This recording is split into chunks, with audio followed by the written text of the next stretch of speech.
మీకు వందనాలు తండ్రి. వాక్యం ద్వారా మీరే మాట్లాడాలని యేసు నామములో అడుగుచున్నాము తండ్రి. ఆమేన్. దేవుని బిడ్డలారా, కూడి వచ్చిన సంఘ సభ్యులందరికీ వందనాలు. ఈ సమయంలో దేవుని యొక్క వాక్యాన్ని చూద్దాం. యెజ్రా గ్రంథము 8వ అధ్యాయము. దేవుని బిడ్డలారా, 8వ అధ్యాయము. దేవుని బిడ్డలారా, చూడండి ఇక్కడ 8వ అధ్యాయము 22వ వచనాన్ని చదువుకుందాం. యెజ్రా గ్రంథము 8:22 వచనం. ఆ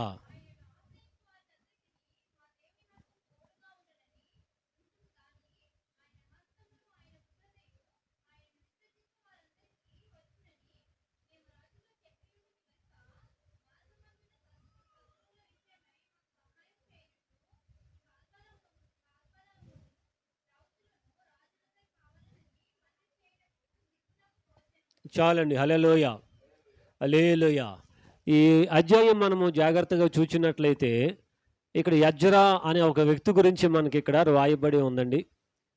యెజ్రా అంటే ఎవరంటే ఒక శాస్త్రి అని అర్థము. అంతేకాదు అతను ఒక యాజకుడు అని కూడా వాక్యము మనకి కనిపిస్తూ ఉన్నది దేవుని బిడ్డలారా. ఎందుకంటే అందులో మనము జాగ్రత్తగా చూచినట్లయితే గొప్ప మాటలు మనకి యాజకుడు 7వ అధ్యాయము 21వ వచనములో, మరియు రాజునైన అర్తహషస్తాను నేనే, నది అవతల ఉన్న ఖజనాదారులైన మీకు ఇచ్చు ఆజ్ఞదేమనగా, ఆకాశమందలి దేవుని ధర్మశాస్త్రములో శాస్త్రియు యాజకుడునైన యెజ్రా మిమ్మును ఏదైనా అడిగిన ఎడల ఆలస్యము కాకుండా మీరు దానిని చెయ్యవలెను. హల్లెలూయా. అంటే యెజ్రా అంటే ఎవరండి? శాస్త్రి. శాస్త్రాలు చెబుతారు కదా, అతనండి. తర్వాత ఇతను ఒక యాజకుడు అని కూడా రాజు చెబుతున్నాడు. అయితే యెజ్రా గురించి ఎందుకు నేను చెబుతూ ఉన్నానంటే, ఇక్కడ యెజ్రా గారు కొన్ని మాటలు ఇక్కడ ప్రభు యొక్క శక్తిని ఇతడు తెలియపరుస్తూ ఉన్నాడు. ఏమిటంటే యెజ్రా గురించి ఒక మాటలో మనం చూడాలంటే, దేవుని బిడ్డలారా, దేవుని సంగమా, యెజ్రా గురించి 7వ అధ్యాయంలో 6వ వచనములో ఉంటుందండి. యెజ్రా గురించి మనం నేర్చుకోవాలంటే, ఈ యెజ్రా ఇశ్రాయేలీల దేవుడైన యెహోవా అనుగ్రహించిన మోషే ధర్మశాస్త్రమందు ప్రవీణత కలిగిన శాస్త్రి. ఇతను ఎవరండి? ఇతను ఒక ప్రావీణ్యము, ఒక ప్రవీణత కలిగిన వ్యక్తి. దేవుడన్నా, దేవుని యొక్క వాక్యమన్నా ఇతనికంట చాలా మంచి పట్టుదల కలిగిన వాడట. అంటే చూడండి, ఇతని యొక్క చెవులట వాక్యం మీదకే ఉంటాయట. ఇతని మాటలట దేవుని యొక్క వాక్యాన్ని ఇతడు బోధిస్తాడట. హల్లెలూయా. చూడండి దేవుని బిడ్డలారా, యెజ్రా గురించి మనము జాగ్రత్తగా నేర్చుకుంటే, ఇతడు ఒక పట్టుదల కలిగిన వ్యక్తి, ప్రార్థన కలిగిన వ్యక్తి. ఇతని జీవితము ఎలా ఉన్నది అని చూస్తే దేవుని బిడ్డలారా, ఇతడు అటండి ప్రజలకి ఏమి చేసేవాడు అని మనం జాగ్రత్తగా చూచినట్లయితే ఇతని గురించి చక్కని మాటలు మనకి కనబడుతూ ఉన్నాయి కదా. యెహోవా ధర్మశాస్త్రము అని ఉంటుంది. చూడండి దేవుని బిడ్డలారా, అంటే యెహోవా ధర్మశాస్త్రమును ప్రజలు పఠించడానికి, చూడండి దేవుని బిడ్డలారా, ఇతని యొక్క విధానము ఎలా ఉన్నది అని చూస్తే 10వ వచనంలో, యెజ్రా యెహోవా ధర్మశాస్త్రమును పరిశోధించి దాని చొప్పున నడుచుకొనుటకు ఇశ్రాయేలీలకు దాని కట్టడలను విధులను నేర్పుటకును దృఢ నిశ్చయము చేసుకున్నాడు. హల్లెలూయా. యెజ్రా గురించి మనం జాగ్రత్తగా చూస్తేనట, యెజ్రా అటండి దేవుని ధర్మశాస్త్రాన్ని పరిశోధన చేసేవాడట. హల్లెలూయా. చూడండి, ఈ దేవుని వాక్యాన్ని అంట ఎవరండి? యెజ్రా గారు. ఎవరండి? ఈ యెజ్రా గురించి చూసి ఇతను ఒక శాస్త్రి, ఇతను ఒక యాజకుడు. అయితే ఇతడట దేవుని ధర్మశాస్త్రాన్ని ఇతను ఏం చేసేవాడండి? పరిశోధన చేసేవాడు. హల్లెలూయా. ఈరోజు చాలామంది ఏమిటంటే దేవుని వాక్యాన్ని గ్రహించలేరు, దేవుని యొక్క వాక్యాన్ని పరిశోధన చెయ్యలేరు.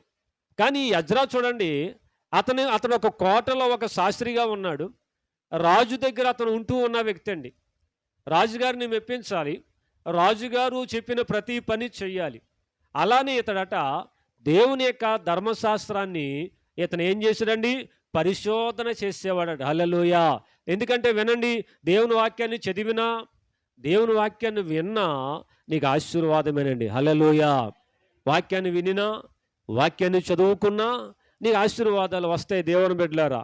అయితే ఎజ్రా గురించి యెహోవా ధర్మశాస్త్రమును పరిశోధించి దాని చొప్పున నడుచుకొనుటకు ఇశ్రాయేలీయులకు దాని కట్టడలను విధులను నేర్పడానికి దృఢ నిశ్చయము చేసుకున్నాడు. హల్లెలూయా! ఇతనికి నిశ్చయత ఎలాగుందంటే, ఇశ్రాయేలు వారంట దేవుని మార్గాల్లో నడవాలని, ఇశ్రాయేలు వారు దేవుని యొక్క కట్టడలు వారందరూ కూడా పాటించాలని ప్రజలకి ఎల్లప్పుడూ కూడా ఇతను ఏం చేసేవాడటండి? దేవుని యొక్క వాక్యాన్ని, దేవుని యొక్క ధర్మశాస్త్రాన్ని బోధించువాడు. హల్లెలూయా! ఇతను ఎవరండి? దేవుని యొక్క వాక్యాన్ని, ధర్మశాస్త్రాన్ని బోధించువాడు. హల్లెలూయా! హల్లెలూయా! చూడండి దేవుని బిడ్డలారా, ఇతను బోధించువాడు.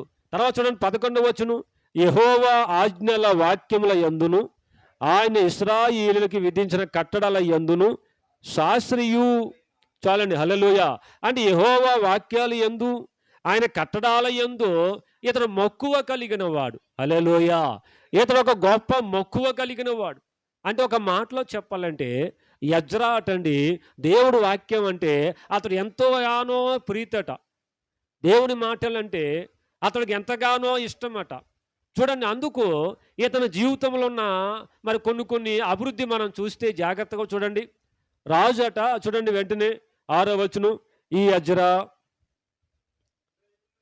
ఇశ్రాయేలీయులైన దేవుడిని యెహోవా అనుగ్రహించిన మోషే యొక్క ధర్మశాస్త్రమందు ప్రవీణత కలిగిన శాస్త్రి మరియు అతని దేవుడని యెహోవా హస్తము అతనికి తోడుగా ఉన్నందున అతడు ఏ మనవి చేసినా రాజు అనుగ్రహించును. హల్లెలూయా! ఎవరైతే దేవుని వాక్యము మీదకి తమ మనసును మళ్ళిస్తారో, వారు ఎక్కడ పని చేస్తున్నా, వారు ఎక్కడ ఉంటున్నా సరే వారికి నమ్మకత్వం అనేది పెరుగుతుందండి. హల్లెలూయా! ఈ రాజు అటండి, ఈ ఎజ్రా ఏమడిగినా అతను చెయ్యడానికి సిద్ధముగా ఉన్నాడట. హల్లెలూయా! చూడండి, ఎజ్రా ఇతడు కలిగిన భక్తి, ఇతడు కలిగిన ప్రార్థనా జీవితాన్ని బట్టి ఆ రాజు అట చూడండి, ఏ మనవి చేసినను రాజు అతనికి అనుగ్రహించును. హల్లెలూయా! హల్లెలూయా! చూడండి దేవుని బిడ్డలారా, రాజు అతనికి అనుగ్రహిస్తాడు. చూడండి దేవుని బిడ్డలారా, రాజు అతనికి దయచేస్తాడు. హల్లెలూయా! కనుక దేవుని తర్వాత చూడండి 9వ వచనంలో దేవుని బిడ్డలారా,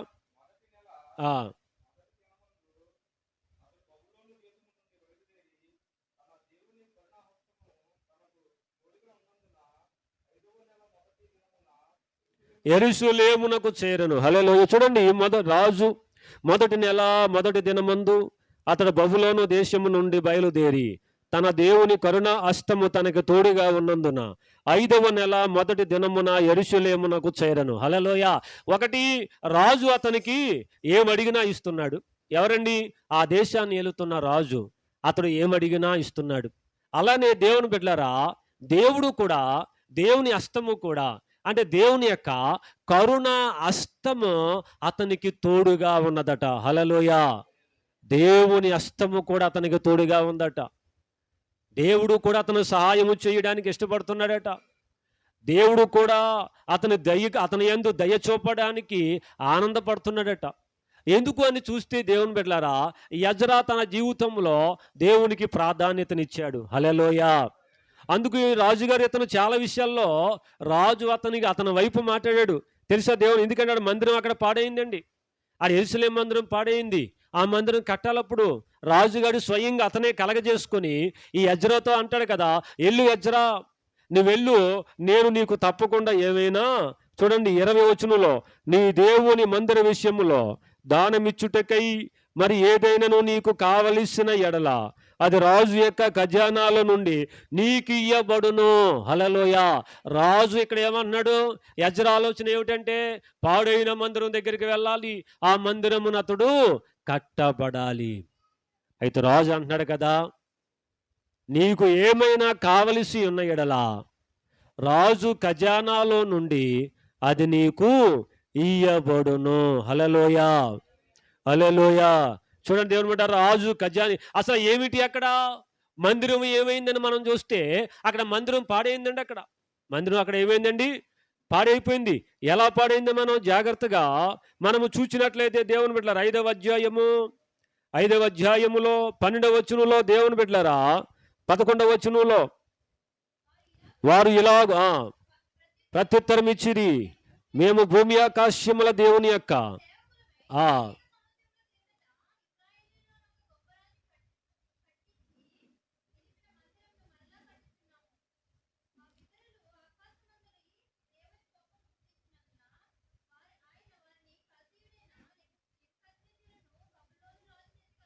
చాలండి. ఇక్కడ ఏమైందంటే ఎజ్రా బయలుదేరుతున్నాడు. ఎక్కడికండి? యోధా దేశమందు యెరూషలేము పట్టణానికి. మందిరం అక్కడ ఏమైందండి, పాడైపోయింది. మందిరం అక్కడ శిథిలం అయిపోయిందట. మందిరం అక్కడ అంటే ఇప్పుడు ఎజ్రా ఏం చేయాలి? అక్కడికి వెళ్ళాలి. అక్కడికి వెళ్ళి ఆ మందిరం యొక్క బాగోగులు చూడాలి.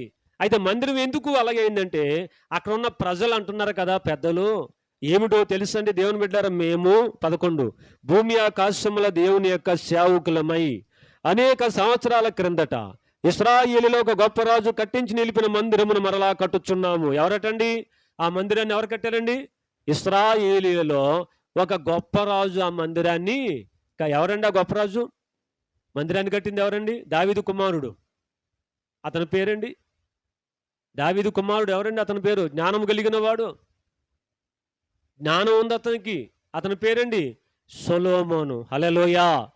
ఎవరండి గొప్ప రాజు అండి? సొలొమోను కట్టించిన మందిరాన్ని అతను ఏం చేశాడండి? బబులోను రాజు కూల్చివేశాడు. ఆ మందిరము పాడైంది.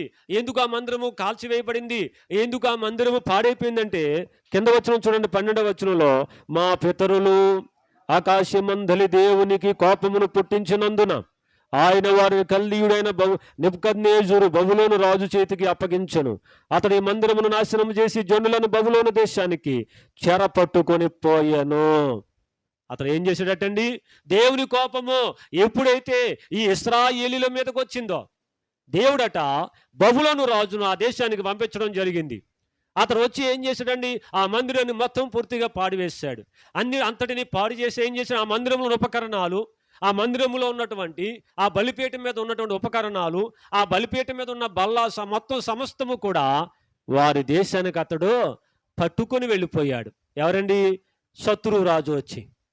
మందిరం పాడైపోయింది. ఇక్కడ ఎందుకు పాడైందంటే ఇశ్రాయేలు వారు, ఇక్కడ భక్తులు అంటాడు, ఇక్కడ వీళ్ళు అన్నారు పెద్ద, మా పితరులు యెహోవాకు కోపాన్ని పుట్టించారయ్యా. ఏం పుట్టించారండి? దేవునికి కోపం కలిగితే అది దేవుని గత వారి మీద పడింది. అక్కడ ఆ మందిరం పాడయ్యింది. తర్వాత దేవుని బిడ్డలారా, ఈ ప్రజలందరూ కూడా ఎక్కడికండి? ఆ బబులోను దేశానికి బానిసలుగా వెళ్ళిపోయారు. అయితే ఇప్పుడు ఎజ్రా మళ్ళీ మందిరం యొద్దకు వెళ్ళాలి. ఆ మందిరం యొద్దకు వెళ్ళాలి.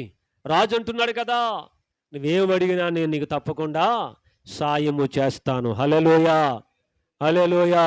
రాజు అన్న పని ఏడు తెలుసండి? 6వ అధ్యాయము ఎజ్రా గ్రంథములో రాజు చెబుతున్న మాట 9వ వచనంలో, మరియు ఆకాశమందుల దేవునికి దహన బలులను అర్పించుటకై కోడెలే గాని గొర్రెపొట్టేళ్లే గాని గొర్రె పిల్లలే గాని గోధుమలే గాని ఉప్పే గాని ద్రాక్షరసమే గాని నూనె గాని యెరూషలేములున్న యాజకులు ఆకాశమందుల దేవునికి సువాసన అర్పణలు అర్పించి రాజును అతని కుమారులను జీవించినట్లు ప్రార్థన చెయ్యి నిమిత్తమై వారు చెప్పిన దానిని బట్టి ప్రతి దినమును తప్పకుండా వారికి కావలసినదంతా ఇయ్యవలెను. హల్లెలూయా. చూడండి, ఇక్కడ రాజు మనసు మారింది. తర్వాత వచ్చిన రాజు మనసు మారింది. ఈ రాజు అన్నాడు, మేము మా బిడ్డలు చక్కగా ఉండాలంటే, మేము మా బిడ్డలు పరిపాలన చక్కగా చేయాలంటే, ఆ మందిరానికి ఏమైతే కావాలో, ఆ మందిరానికి ఏమైతే అవసరమో, ద్రాక్షరసమే కానీ గోధుమలు కానీ నూనె కానీ తైలము కానీ, మేము మా బిడ్డలు సుఖముగా జీవించాలంటే ఎజ్రా ఈ ఇశ్రాయేలీయులు ఏమైతే అడుగుచున్నారో వాటన్నిటినీ ఇవ్వండి. హల్లెలూయా. చూడండి దేవుని బిడ్డలారా, దేవునికి అనుకూలంగా లేకపోతే మందిరం పాడైంది, దేవునికి అనుకూలంగా ఉంటే మందిరం బాగుపడింది. హల్లెలూయా. అప్పుడు చూడండి దేవుని బిడ్డలారా, వారికి కావలసినదంతయు ఇయ్యవలెను. 10వ వచనం అండి, వారికి కావలసినదంతయు ఇవ్వాలి. మళ్ళీ ఇతను ఏమన్నాడండి? మళ్ళీ ఇక్కడ చూడండి దేవుని బిడ్డలారా, 16వ వచనము 7, 16లో 15 మరియు యెరూషలేములో నివాసము గల ఇశ్రాయేలీయుల దేవునికి రాజును అతని యొక్క మంత్రులను స్వేచ్ఛగా అర్పించిన వెండి బంగారాలను నీవు తీసుకొని పోవలెను. హల్లెలూయా. ఎవరటండి?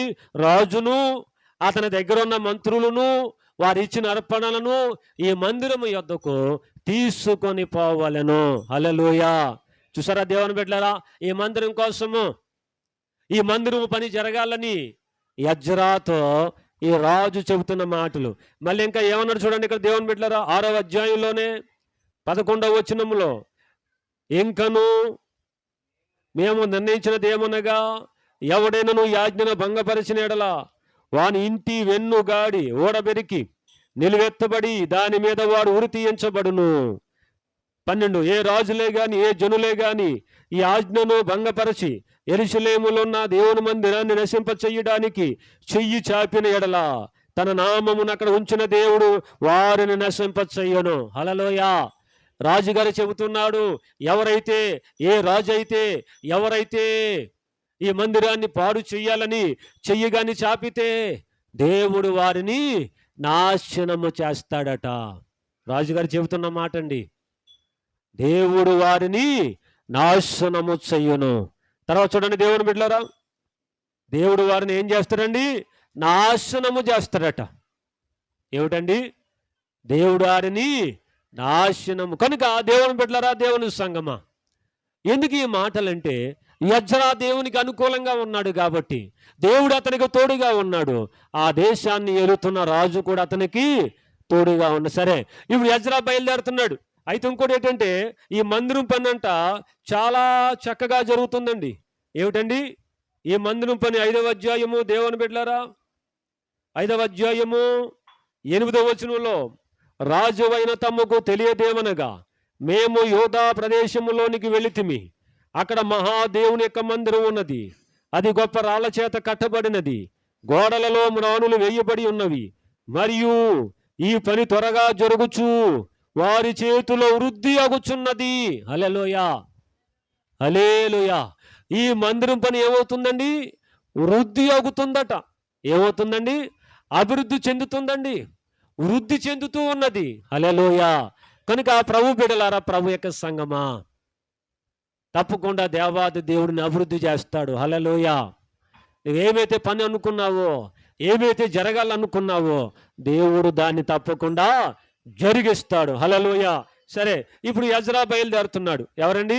ఇందా చదువుకున్న మూలవాక్యం 8వ అధ్యాయంలో ఏమిటంటే, ఎజ్రా అతనుకున్న బంధువులు, అతనుకున్న స్నేహితులు, అతనుకున్న ఈ మందిరం కోసం కావలసిన సామాగ్రి, మందిరం కోసం తీసుకెళ్తున్న ధన సహాయము, ఇవన్నీ తీసుకుని వెళతా ఉన్న 22వ వచనంలో, మేలు కలుగుటకై ఆయనను ఆశ్రయించి వారందరికీ మా దేవుని హస్తము తోడుగా ఉండును గాని ఆయన హస్తమును ఆయన ఉగ్రతయు ఆయనను విసర్జించి వారి మీదకి వచ్చునని మేము రాజుతో చెప్పాము. గనుక మార్గమందున్న శత్రుల విషయమై మాకు సహాయము చేయనట్లు కాలబలమును రౌతులను కావాలి అని అడగడానికి మాకు సిగ్గుగా తోచెను. హల్లెలూయా. అయితే ఇప్పుడు ఎజ్రా ఇవన్నీ పట్టుకుని ఎక్కడికండి? ఆ యెరూషలేముకు వెళ్తున్నాడు, యోధా దేశంలో వెళ్తున్నాడు. ఏమిటండి? రాజు ఇచ్చినటువంటి ధన సహాయము, రాజు ఇచ్చిన ఉపకరణాలు, రాజు ఇచ్చిన బంగారము, రాజు ఇచ్చినటువంటి యొక్క నిధులు. అయితే ఇప్పుడు మధ్యలో ఎవరు ఉంటారండి? మార్గంలో దొంగలు ఉంటారు కదా, దొంగల శత్రువులు ఉంటారు కదా మధ్యలో, అడుగుల ప్రాంతాల్లో. ఇతను వెళ్ళి అడగాలి, అయ్యా ఇన్ని పట్టుకు వెళుతున్నాము, మమ్మల్ని ఎవరైనా అటాక్ చేయకుండా మరి మీరు సహాయం చేయని అడగాలనుకున్నాడు. అయితే ఇప్పుడు ఇతనికి ఎలాగుంది? అంత గొప్ప దేవుని మందిరం దగ్గరికి వెళ్తున్నాము, అంత గొప్ప దేవుని దర్శనం గారికి వెళ్తున్నాము. మళ్ళీ రాజు ఏమన్నాడు? మా కోసం ప్రార్థన చేయండి, మా బిడ్డల కోసం ప్రార్థన చేయండి అని రాజు అన్నాడు. మళ్ళీ అదే రాజు దగ్గరికి లేవనాలి. ఇప్పుడు అయ్యా ఈ సామాగ్రి కోసం, మా కోసం, మా బిడ్డల కోసం మీరు ఎవరినైనా పంపించండి నేను అడగాలి. కానీ అడగడానికి అయితే సిగ్గుగా తోచింది. ఎందుకంటే అంత గొప్ప దేవుని అడుగుదాం అనుకున్నారు. హల్లెలూయా. మనుషులను అడగాలని, రాజును అడగాలని వీరికి తలంపు రాలేదండి. వీరికి ఏమైందో తెలుసండి? మార్గమందు శత్రువుల విషయమై మాకు సహాయము కావాలి అని రాజును అడగడానికి మాకు సిగ్గు కలిగిందంట. హల్లెలూయా. ఎందుకంటే కీర్తనగాడు అంటాడు, మనుషులను నమ్ముట కంటే, రాజులను నమ్ముట కంటే యెహోవాను ఆశ్రయించుట మేలు. హల్లెలూయా. అయితే ఇప్పుడు ఏం చేశారు చెప్పండి? రాజుని అడగలేదండి, మంత్రులను అడగలేదు ఎజ్రా, దేవుణ్ణి అడిగాడండి. హల్లెలూయా. ఇతను చూడండి కింద వచనంలో 23లో, మేము ఉపవాసం ఉండి ఆ సంగతిని బట్టి మా దేవుని వేడుకొనగా ఆయన మా మనవిని అంగీకరించెను. హల్లెలూయా. అప్పుడు ఏం చేసినప్పుడు ఒక నది దగ్గర, ఎక్కడమ్మా? ఒక పెద్ద నది ఉందండి. ఆ నది దగ్గర వీరందరూ కూడా ఉపవాసం ఉండి దేవునికి ప్రార్థన చేసుకున్నారటయ్యా. ఇంతమంది వెళుతున్నాము, ఇంత ధనం ఉంది మా దగ్గర, ఇంత బంగారం ఉంది, ఈ శత్రువులు వచ్చి ఈ మార్గములో శత్రువులు కానీ ఈ దేశంలో ఉన్నటువంటి విరోధులు కానీ మా దగ్గరకు వచ్చి మమ్మలను మరి అటాక్ చేయకుండా, మమ్మల్ని నాశనం చేసి ఇవన్నీ పట్టుకెళ్ళిపోకుండా మీరు మాకు సహాయం చెయ్యాలయ్యా. మార్గమందున్న శత్రువుల విషయంలో మీరు మాకు సాయము చెయ్యాలని ఉపవాసం ఉండి ఆ సంగతిని బట్టి దేవునిని వేడుకున్నారట. హల్లెలూయా.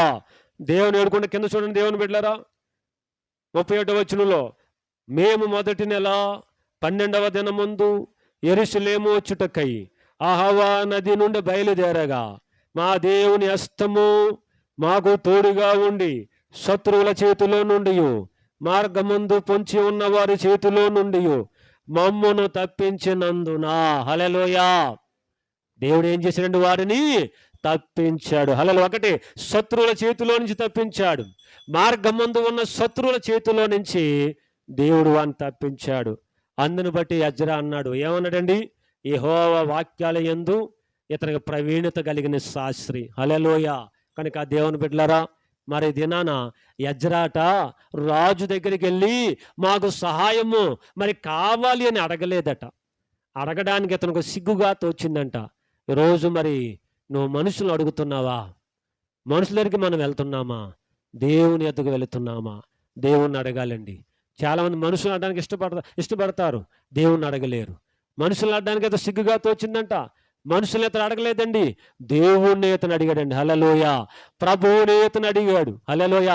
ఈ ఎజ్రా దేవుణ్ణి అడిగాడు, అయ్యా ఎంత పెద్ద ప్రయాణము, ఎంతమందితో వెళ్తున్నాము, శత్రువుల బారులు మమ్మ రక్షించు నాయనా.